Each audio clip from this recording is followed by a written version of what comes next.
6월이 끝나면서 우리 고린도전서 말씀도 끝납니다. 오늘 우리가 16장 1절부터 12절까지 묵상하고, 사실 오늘 본문이지만 우리가 내일 묵상하게 될 13절부터 24절, 16장으로 이제 고린도전서, 고린도 교회에게 보낸 바울의 편지가 이제 끝나게 되죠. 어떠세요? 여러분들 아쉬우세요? 고린도 전서 말씀이 참 좋죠. 너무나 은혜가 됐죠. 오늘 우리가 16장 앞부분을 우리가 12절까지 보지만, 이제 바울은 그 고린도 교회의 어떤 여러 가지 현안에 대해서, 사안에 대해서 자세하게 굵직굵직한 것들을 다 이제 다룬 다음에 이제 편지를 마무리합니다. 그래서 여러 가지 중요하지 않지만은, 중요하지 않은 건 아니지만은 이렇게 또 하나하나 미처 이야기하지 못한 것들을 이제 단돌이 하면서 이제 인사말을 하며 끝나게 되는데, 오늘 이야기하는 것이 이제 그 세 가지 이야기를 하죠. 첫 번째는 그 교회가 아마 이제 이렇게 사랑의 헌금을 이제 준비하도록 미리 얘기한 것 같죠. 성도를 위하는 연보에 관하여는 그 고린도 교회가 아마 바울을 통해서 미리 이제 통지를 받은 것 같습니다. 그래서 다른 교회 성도들을 위해서 우리가 헌금을 하자, 연보를 하자, 그렇게 이제 이야기를 해놓은 것인데, 그 이야기를 다시 언급을 하죠. 그 연보는 아마도 예루살렘으로 가져가게 한다, 이렇게 얘기하죠. 그래서 예루살렘 교회, 그 당시가 예루살렘 교회가 많은 핍박을 받는 가운데 있었고, 또 이제 기근이 AD 50년에 기근이 있지 않았습니까? 사도행전에도 나오죠. 그래서 굉장히 어려웠던 것 같습니다. 그래서 우리가 로마서라든가 아니면은 고린도 후서에 보면은 그 바울이 특별히 그 복음을 전했던 그 지역에, 아시아 지역과 또 유럽 지역과, 그걸 이제 우리가 갈라디아 교회는 아시아 지역이죠. 에베소 교회를 중심으로 한 아시아 지역, 갈라디아 교회들과 또 마게도니아에 또 교회가 있죠. 빌립보, 데살로니가, 유럽 땅에, 거기와 또 지금 고린도 교회가 있는 아가야 지방이죠. 이렇게 세 개의 어떤 그런 중요한 그런 지역에 퍼져 있는 교회에다가 이제 다 이야기를 한 것 같습니다. 그래서 그 연보를 어떻게 할 것이냐, 이렇게 좀 더 체계적으로 하라고 이제 당부를 하죠. 바울이 본인이 갔을 때 막 그때 이렇게 걷고 그러지 말고, 매월 첫 주마다 이렇게 따로따로 이렇게 모아둬서 자신이 갔을 때 그 연보를 이렇게 그동안에 모아뒀던 것들을 이렇게 드릴 수 있도록 해라. 그 얘기를 특별히 본인이 그 헌금을 가져가겠다고 얘기하지 않고, 너희가 인정하는, 너희가 믿는 사람들을 선정해서 그 사람과 함께 편지와 함께 그 연보를 예루살렘 교회에다가 전달할 수 있도록 하자. 내가 필요하면 같이 가겠다. 그렇게 이야기를 합니다. 그리고 이제 자신의 어떤 그런 그 선교 계획에 대해서도 얘기하죠. 자신이 지금은 이제 에베소에 머물러 있지만은 내가 오순절까지 머물겠다. 오순절은 이제 초여름이거든요. 그때까지 내가 머물겠다. 그렇게 얘기를 합니다. 이유가 지금 전도의 문이 활짝 열렸다. 광대하고 유효한 문이 활짝 열렸다. 근데 대적한 자가 많다. 대적하는 자가 많지만, 위험도 많이 있지만, 그에 또 비례해서 전도의 기회가 많이 열려있다. 그렇기 때문에 내가 오순절까지 머물겠다, 여기서. 그렇지만 내가 때가 되면, 하나님께서 정말 허락하신다면 마게도니아 지역을 거쳐서, 그리고 에베소에서 마게도니아를 가려면 배를 타고 가야 되죠, 그렇죠? 그러니까 이제 아마 이때가 겨울이었던 것 같습니다, 그렇죠? 그러니까 배를 겨울에 그 지중해를 타고 가기는 굉장히 위험하기 때문에 항해를 하지 않는다 그래요. 그래서 이제 가능하면 마게도나를 지나서 마게도나를 거쳐서 그렇게 해서 너희에게 가서 겨울을 지내고 싶다. 그렇게 얘기를 합니다. 그리고 그렇게 하는 이유는 다음 행선지로 너희가 나를 보내주기를 바란다. 여러 가지로 지원을 바란다. 그런 뜻이죠. 그리고 이번에 가면은 그냥 스쳐 지나가는, 잠깐 들렸다 가는 게 아니라 좀 더 오래 있기를 원한다. 앞에서 그런 얘기 나왔어요. 그렇죠? 내가 가서 너희들의 말로 아니라 너희의 능력을 볼 것이다. 교만한 자들이 있느냐? 내가 매를 가지고 가지 않게 해라. 고린도후서에도 그런 말도 나오고 여러 가지 교회에 바로잡을 일들이 많이 있는 것이죠. 그래서 이것이 좋은 뜻도 있지만 반가운 얘기도 있지만 또 교회의 여러 가지 이제 잘못된 부분들을 또 이렇게 치리해야 되는 부분도 있다는 것을 암시를 하죠. 그게 이제 두 번째 사안이었고, 세 번째 사안은 그의 동력자를 언급합니다. 그렇죠? 디모데와 아볼로를 언급해요. 고린도 교회에 바울만 이렇게 사역하는 것이 아니었어요. 그렇죠?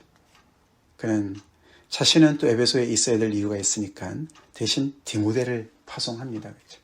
우리 4장 17절에 보면 벌써 디모데가 거기에 갔다라고 얘기를 하는데 여기는 지금 이제 이르거든 이렇게 얘기합니다. 그렇죠? 편지 끝에 가서 아마도 이제 디모데는 이미 떠나 보낸 상태고 아직도 가는 길에 있었던 것 같습니다. 그렇죠? 그래서 아마 편지가 먼저 당도한 것이 아닌가 그렇게 우리가 유추해 볼 수가 있는데요. 그 당부 말이 좀 특이하죠. 너희는 조심히 행하라. 그로 두려움 없이 사역할 수 있게 해라. 그를 멸시하지 말아라. 그런 말을 해요. 그렇죠? 아마도 바울은 고린도 교회에 지금 바울의 어떤 권위 자체도 이렇게 좀 탐탁지 여기지 않는 사람들도 있는 것을 알고 있고 또 그 안에도 이제 분쟁의 어떤 그런 기미가 보이는 것을 알고 있기 때문에 디모데, 더 어린 디모데, 경험이 조금 더 없는 디모데를 보면서 걱정이 있었던 것 같습니다. 그래서 그도 주의 일을 힘쓰는 자들이다. 그가 그 속에서 너희를 두려움 없이 하나님의 일을 할 수 있도록 협력해라. 그래서 평안히 일들을 마치고 나한테 올 수 있도록 해라 라고 당부를 하고 아볼로도 언급을 합니다. 그렇죠? 내가 아볼로도 함께 가라고 얘기를 했는데 그가 극구 사양했다. 갈 뜻이 전혀 없다. 기회가 있으면 나중에 갈 것이다.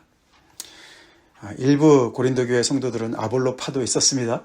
그래서 아볼로를 더 선호한 사람들이 있었던 것 같아요. 그래서 마치 바울이 아볼로가 가고 싶은데도 막고 있는 것 같은 그런 오해를 할까봐 이런 언급을 하는 것이죠. 바울은 진심으로 아볼로를 보내려고 했습니다. 근데 아볼로는 교회 상황을 아니까 내가 왜 거기를 갑니까? 지금은 아닙니다. 그렇게 얘기를 한 것 같죠. 리더들 안에서는 분쟁이 없습니다. 그렇죠? 분열이 없습니다. 그들은 하나로 바울이 앞에서 얘기했지만 바울이 정말 씨를 뿌리고 아볼로는 거기다 물을 주고 함께 동역하는 하나님의 밭에서 동역하는 그런 일꾼들인 것을 우리가 확인할 수가 있죠. 이런 굉장히 구체적이고 실질적인 이유들을 이야기들을 고린도 전서 끝부분에서 언급을 하고 있다는 것을 우리가 주목하게 되죠. 굉장히 어떻게 보면 구체적이고 참 그 당시 1세기 당시에 참 얼마나 힘들었을까 그런 생각이 좀 들지 않습니까?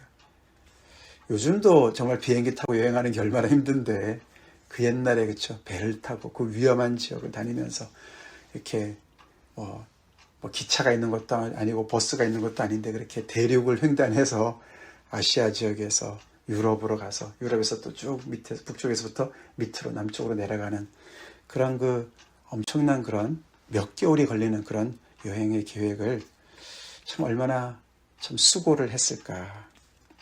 또 교회 안에 이런 정말 여러 가지 교회 안에 형제 자매들인데도 그 안에 이런 구체적인 긴장감이 있고 어려움들이 또 있고 또 예루살렘 교회 하나님의 정말 그 복음이 시작됐던 그 예루살렘 교회가 또 이렇게 어려움을 겪고 있어요. 그렇죠? 그래서 다 같이 어려울 텐데 고린도 교회도 뭐 좀 가진 자도 있지만 없는 자들이 주로 있지 않습니까? 그런 교회들한테 또 이렇게 사랑의 연보를 같이 하자 뭐 이런 얘기도 있고 말이죠. 근데 그런 구체적인 얘기가 대조적으로 15장의 내용과 이렇게 비교해보면 더 그렇게 내용이 대조되지 않습니까? 15장은 부활장이잖아요. 그렇죠? 우리가 지난주에도 부활장 앞부분을 잠깐 봤지만 그 내용이 얼마나 영광스럽습니까? 아멘이시죠? 그게 정말 우리가 가진 소망 아닙니까? 죽은 자의 부활이 없다고 얘기하는 그 사람들이 있는 그 교회를 향해서 바울이 조목조목 부활이 없다면 우리의 모든 믿음이 다 헛것이고 우리가 세상에서 가장 불쌍한 자들이고 왜 너희는 부활이 없다고 얘기하느냐. 그리스도께서 부활하셨고 그분은 잠자는 자들의 첫 열매가 되셨고 우리는 아담으로 말미암아 우리가 이렇게 제발 육의 몸을 입었지만 그리스도를 통해서는 살리는 영이 되신 그리스도를 통해서 우리가 신령한 몸을 입을 것이야. 너희들이 씨를 뿌리는 것과 그것에 이렇게 피어나는 것을 보면서 그 형체가 다 다르지 않느냐. 하늘의 형상도 있고 땅의 형상도 있고 다 있는데 형체가 다 있는데 우리의 이 부활의 몸은 주님의 몸에 그 신령한 몸에 그런 모습을 덧입을 것이야. 그러면서 그때는 사망이 다 정말 원수를 하나님께서 다 물리치시고 모든 것이 다 그 예수의 무릎 앞에 꿇을 꿇게 될 것이고 하나님은 만유 안에 계시고 만유를 다스리시는 그런 놀라운 일이 있을 것이다 라고 얘기하지 않았습니까?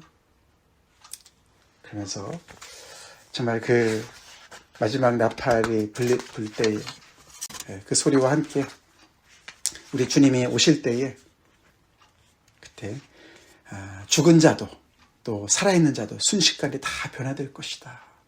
할렐루야. 그렇죠? 그래서 사망아 너의 승리가 어디 있느냐. 사망아 내가 쏘는 것이 어디 있느냐. 우리는 주 예수 그리스도로 말미암아 우리에게 승리를 주신 하나님께 감사한다. 정말 그러면서 너무나 영광스러운 그런 복음의 이야기를 막 한 다음에 이렇게 구체적인 이야기들을 또 하고 있는 것을 우리가 보게 돼요. 그래서 우리 믿는 성도들은 이런 정말 어떻게 보면 현실과 우리의 믿음의 소망의 그런 그 바라보는 믿음의 세계가 공존하는 것을 우리가 늘 보지요? 우리가 부활을 믿는 부활 신앙인들이라고 그래서 우리가 잘못 생각해서는 절대로 안 돼요. 그렇죠? 부활은 우리 정신만 쏙 그냥 하늘나라로 가는 것이 아닙니다. 우리는 몸을 입고 이 땅에서 또 이런 고통을 겪습니다. 그렇죠? 사망도 경험하게 됩니다. 죽게 됩니다. 우리의 사랑하는 사람들을 먼저 떠나는 슬픔도 겪게 됩니다. 우리의 몸이 점점 더 연약해지고 또 병도 들고 아픕니다. 몸을 입고 있기 때문에 또 우리가 정말 질그릇 같은 우리끼리 교회, 하나님의 몸된 교회를 위해서 어떤 때는 서로가 갈등을 하고 서로가 부딪히기도 합니다. 그래서 중재가 필요하기도 하고 훈계도 필요하기도 하고 또 예수를 믿고 우리가 살고 이런 부활의 소망을 갖고 있는 사람들이지만 우리의 몸의 후패함을 알지만서도 우리가 신령한 몸을 입을 것을 아는 사람들이지만 또 우리 안에 또 이렇게 기근도 있고 그렇죠? 박해도 있고 위험도 함께 있습니다. 그러나 그런 그 질그릇 속에 보배를 담은 것처럼 그 두 개를 동시에 우리는 갖고 있으면서 이 땅을 딛고 살아가는 사람들입니다. 그래서 우리가 지난주에도 몇 번 살펴봤지만 고린도서 15장 58절 말씀이죠. 그러므로 내 사랑하는 형제들아 견실하며 흔들리지 말고 항상 주의 일에 더욱 힘쓰는 자들이 되라. 바울도 현재 그의 상황이 녹록치 않아요. 그렇게 정말 복음을 위해서 헌신하는 바울 자신의 문제도 많았고 자신의 주변의 상황도 어려움도 많았고 또 이렇게 교회 고린도 교회 자기가 사랑하는 교회 그 교회 안에서도 이렇게 어려움도 많고 그렇죠? 그럼에도 불구하고 그는 그런 상황을 탓하지 않고 그 속에서 더욱 주의 일에 힘씁니다. 견실하고 흔들리지 않습니다. 그게 바로 이 부활의 소망을 가지면서 현실에서 그 속에서도 계속해서 주를 위해서 수고하는 모습인 줄 믿습니다. 우리를 낙심케 하는 일들이 얼마나 많이 있습니까? 예수 믿는데 왜 이렇게 어렵지? 우리 맨날 그런 생각합니다. 그렇죠? 그러나 부활의 순간은 주님이 오실 때를 우리가 꼭 기억합시다. 기억합시다. 그 순간이 오지요. 우리의 이 연약한 몸도 이렇게 신령한 것을 입을 때가 올 줄로 믿습니다. 혈과 육은 하나님의 나라를 이어받을 수 없죠. 그리고 썩는 것이 썩지 않은 것을 유업으로 얻지 못합니다. 이 고린도 교회 성도들이 영향을 받은 것이 말이죠. 그 당시에 철학의 영향을 많이 받았어요. 그렇죠? 그 사람들이 그래서 부활을 우습게 생각했어요. 없다라고, 아니면 이미 임했다라고 생각하는 사람들도 있었고. 왜 그런가 하면 이 육신을, 그렇죠? 죽은 자가 어떻게 부활하느냐. 그 사람들의 생각은 마치 이렇게 시신이 다시 일어나는, 송장이 다시 일어나는, 무슨 강시도 아니고 말이죠. 그런 생각한 거예요. 이 육신의, 우리의 육신을 생각한 겁니다. 근데 몸이 그런 형체만 있는 것이 아니라고 얘기하죠. 우리의 몸이 신령한 몸을 입을 때 어떤 모습일까? 잘 몰라요, 우리는. 그렇죠? 우리가 몰라요. 하나님께서 다 형체를 주시죠. 그 앞부분에 그런 설명들이 자세하게 나오지 않습니까? 그렇죠? 하나님이 그 뜻대로 그에게 형체를 주신다. 그 각 종자에게 그 형체를 주신다. 사람의 육체도 있고, 짐승의 육체도 있고, 새의 육체도 있고, 물고기의 육체도 있고, 하늘에 속한 형체도 있고, 땅에 속한 형체도 있고, 그렇죠? 하늘에 속한 영광도 있고, 땅에 속한 영광도 있고, 여러 종류의 형체와 영광들이 다 있는데, 우리 육신의 몸이 가지고 있는 형체도 있고, 육체도 있다. 근데 우리의 신령한 몸의 형체가 어떤 영광을 입고 나올지 하나님만이 아시고 하나님만이 주실 것이다. 죽은 자의 부활도 그와 같을 것이다. 그러면서, 그렇죠? 썩을 것으로 심고 썩지 않을 것으로 다시 살아나며, 우리가 다시 입을 형체가 썩지 않는다고 말씀하시죠? 상상을 해보자고요. 욕된 것으로 심고 영광스러운 것으로 다시 살아나며, 우리 육체가 욕된 것이란 말이 아니죠. 그렇죠? 그래서 그 당시에 육을 아주 그냥 완전히 그냥 악으로 생각했던 그런 이분법적인 생각을 얘기하는 것이 아니죠. 그렇죠? 우리의 육신의 한계를 얘기하는 것입니다. 그러나 우리가 다시 입을 몸은 영광스러운 것이고, 약한 것으로 심고 강한 것으로 다시 살아나며, 육의 몸을 심고 신령한 몸으로 다시 살아나느니 육의 몸이 있은즉 또 영의 몸도 있다. 우리가 주 안에서 가진 소망, 우리가 덧입을 그 몸, 썩지 않을 것, 영광스러운 것, 강한 것, 신령한 것, 영의 몸을 입을 그날 온다고 말씀하십니다. 그런 소망 가운데 우리는 주 안에서 열심으로 주님을 위해서, 복음을 위해서 섬기고 수고하라고 바울이 얘기하고 있고, 오늘 그렇게 또 구체적인 그런 일들을 하나하나 또 주목적으로 얘기하면서 성도들이 어떻게 그 현실 속에서 믿음으로 지혜롭게 살아갈 수 있는지를 얘기하고 있는 것이죠.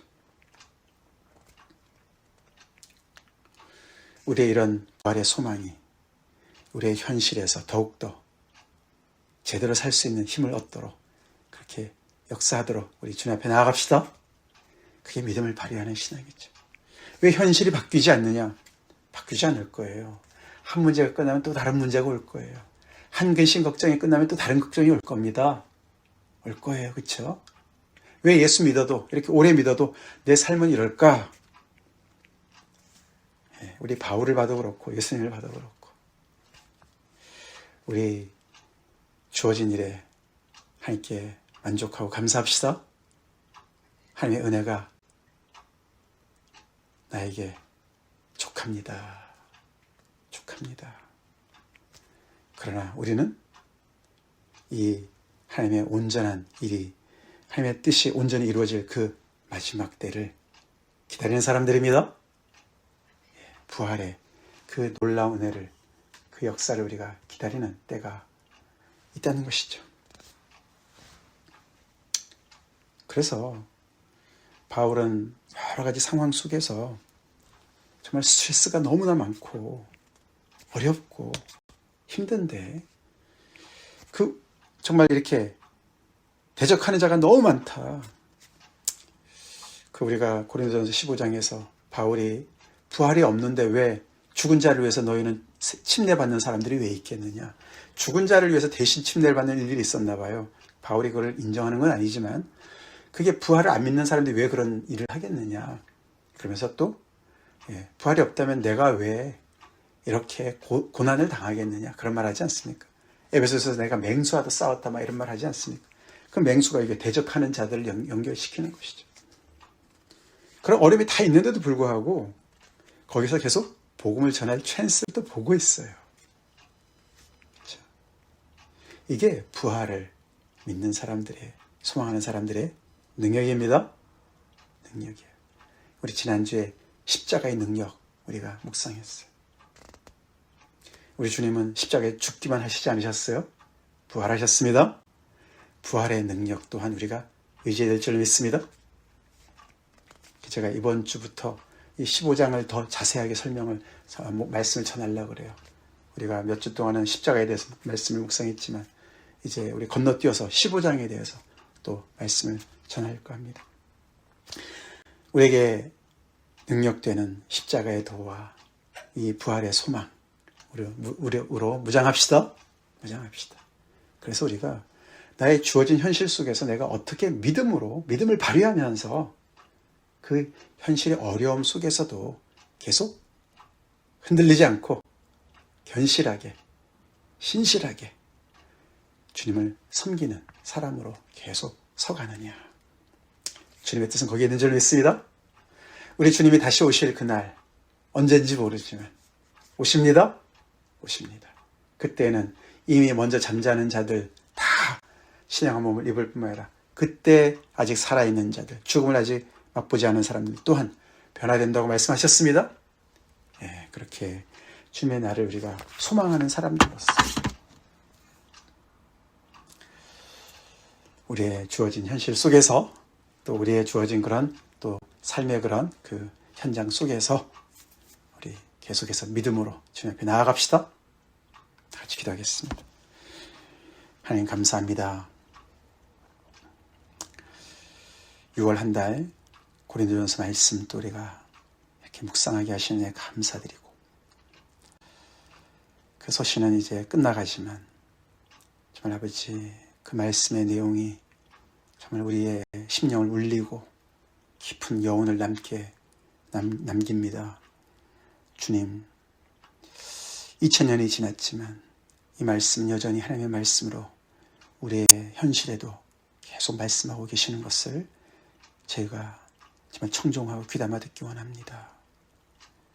아버지, 우리에게도 부활의 산소망을 주신 하나님께 감사드리고 그 소망 가운데 아버지, 우리의 현실 속에서의 믿음을 발휘하는 능력 있게 우리의 삶을 감당하며 아버지 그 속에서도 주의 뜻을 헤아리며 주의 때를 기다리며 주님 믿음으로 주님께 충성하는 우리 한 사람 한 사람 우리 교회 되게 하여 주시옵소서. 바울의 그 정말 본을 받아서 현실의 많은 어려움과 구체적인 정말 아버지 스트레스가 많은 일들 속에서도 계속해서 아버지 정말 우리가 바라봐야 될 곳이 어딘지를 우리가 잊지 않게 도와주시고 늘 아버지 십자가의 도로 또 부활의 그 소망으로 무장하여서 우리의 주어진 삶에서 아버지 정말 성도의 본을 다하는 저희가 되게 하여 주시옵소서. 감사합니다. 예수님 이름 받들어 기도 올리옵나이다. 아멘.